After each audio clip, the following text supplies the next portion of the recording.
دیکھیے، سب سے پہلے نمبر پر ہے کہ قربانی کے لیے اہل ہونے کے لیے کیا کیا چیزیں ضروری ہیں۔ سب سے پہلے نمبر پر ہے کہ مسلمان غیر مسلم پر قربانی نہیں ہے، اور دوسرے نمبر پر ہے کہ بالغ ہو، بچے پر نابالغ پر قربانی نہیں ہے۔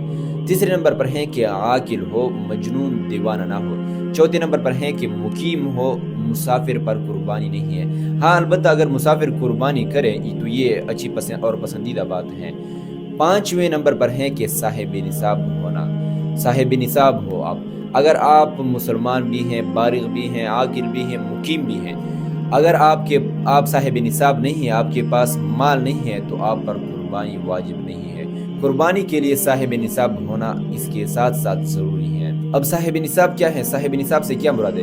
صاحب نصاب سے مراد ہے کہ اگر آپ کے پاس 7.5 تولہ سونا ہو، یا 52 تولہ چاندی ہو، یا اس کے برابر کی مالیت آپ کے پاس رقم ہو، پیسے ہو، غیر ضروری مال نہیں، تو اس صورت میں پھر آپ کے اوپر قربانی واجب ہو جائے گی۔ اب آج کل 7.5 تولہ سونے کی قیمت جو ہے وہ 25,59,000 روپے ہے، اور اس طرح 52 تولہ چاندی کی قیمت جو ہے وہ 1,79,000 روپے کے لگ بھگ بنتے ہیں۔ لیکن عام طور پر لوگوں کے پاس جب چاندی کی قیمت کے برابر مالیت آ جائے تو اس پر قربانی کرتے ہیں، یعنی 1,79,000 روپے۔ لیکن یہ یاد رکھیے، اگر آپ کے پاس غیر ضروری مال اتنا ہے تو آپ پر قربانی واجب ہوتا ہے۔ اگر ضروری مال ہے تو پھر قربانی واجب نہیں ہوتی ہے۔